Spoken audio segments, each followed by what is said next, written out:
નમસ્કાર દેવીઓ સજ્જનો, શાસ્ત્રોની વાતો આ ચેનલમાં તમારું હાર્દિક સ્વાગત છે.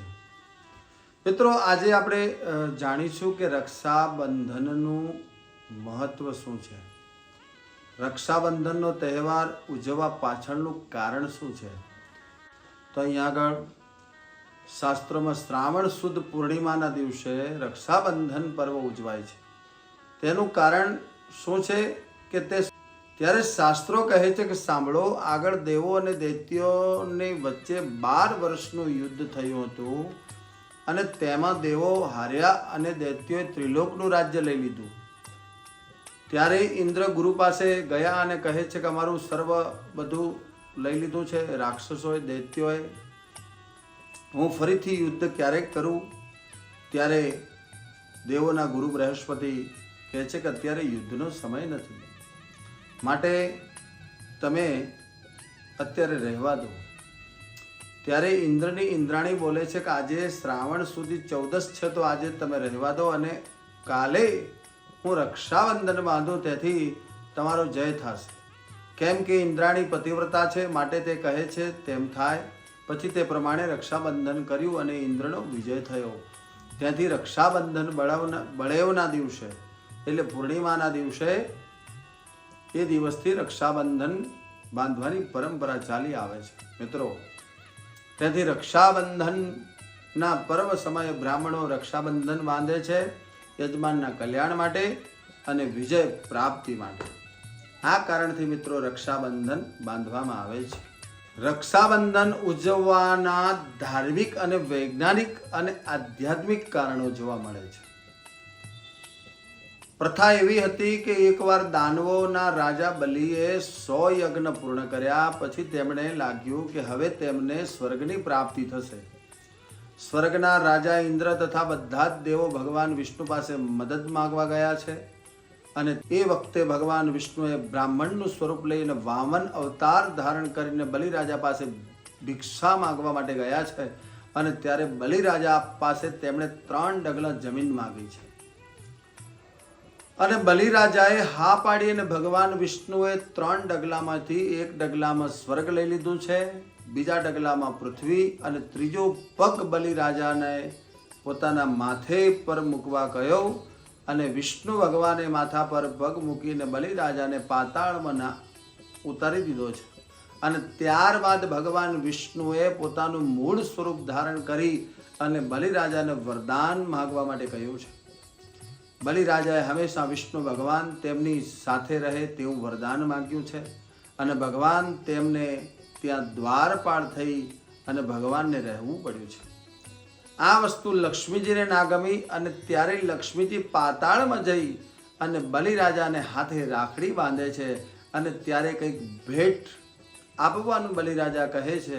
ત્યારે ભગવાન વિષ્ણુને માગે છે અને ભગવાન વિષ્ણુને બલિના દ્વારપાળમાંથી છોડાવે છે.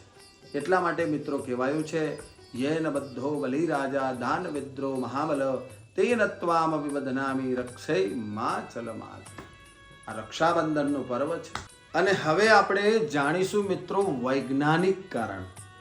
રક્ષાબંધનનું વૈજ્ઞાનિક કારણ એવું છે કે સામાન્ય રીતે આપણી ટેકનોલોજીના યુગમાં પ્રથા છે તર્ક લગાવ્યા વિના માનીએ નહીં, ભૂલ કરી દઈએ છીએ. એના માટે હું તમને આજે વૈજ્ઞાનિક કારણ સમજાવીશ.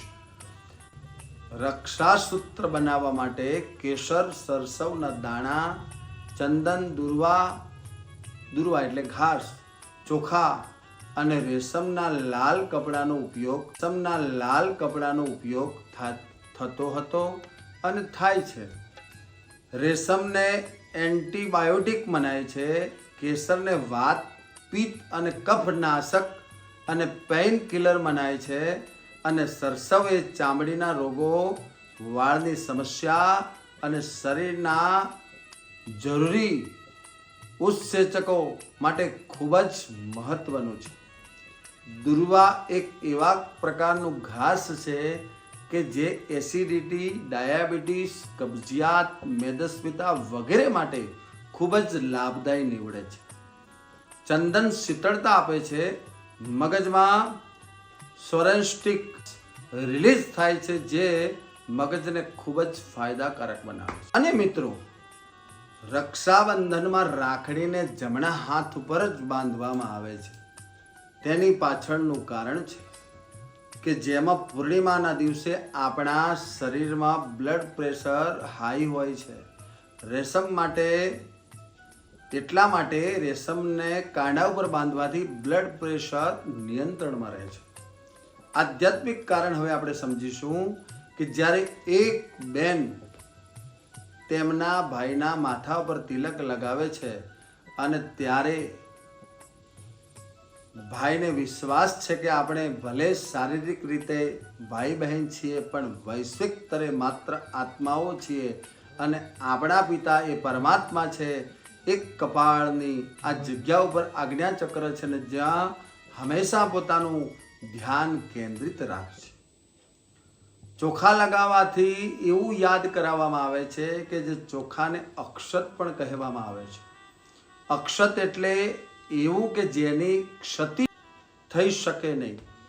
અક્ષતથી એવું માનવામાં આવે છે કે સંસાર આખો નશ્વર છે, માત્ર આ બિંદુ જ શાશ્વત છે. આ કારણે અને મીઠાઈ ખવડાવીને એવું યાદ દેવડાવવામાં આવે છે કે જે હંમેશા તારા મોંમાં મીઠા જ બોલ નીકળે. તું બીજાના જીવમાં વચન અને કર્મથી મીઠાશ જ ઘોળજે. રક્ષાબંધન એ ધાર્મિક તહેવાર છે જે ભાઈઓ અને બહેનો વચ્ચેના બંધનને ઉજવે છે. તે શ્રાવણ માસમાં પૂર્ણિમાના દિવસે જ્યારે પૂર્ણચંદ્ર દિવસે જોવા મળે છે તે સામાન્ય એ રીતે ઓગસ્ટમાં આવતો હોય છે.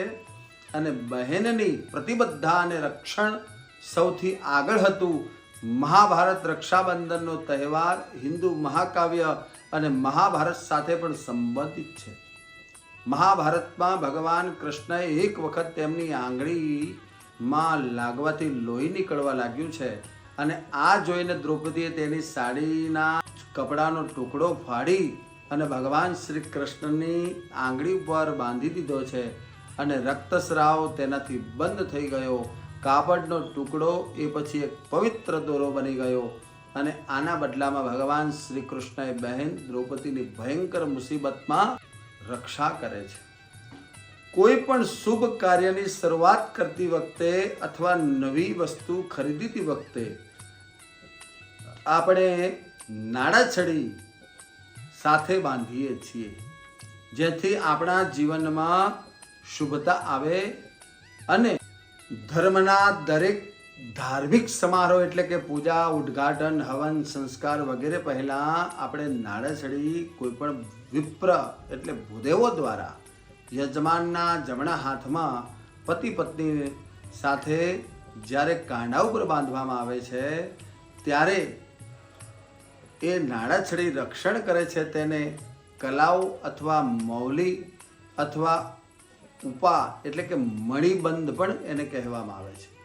હાથના પાયામાં 3 રેખાઓ છે જે મણિબંધ કહેવામાં આવે છે અને મણિબંધ એ નસીબ અને જીવન રેખાનું મૂળ બિંદુ છે.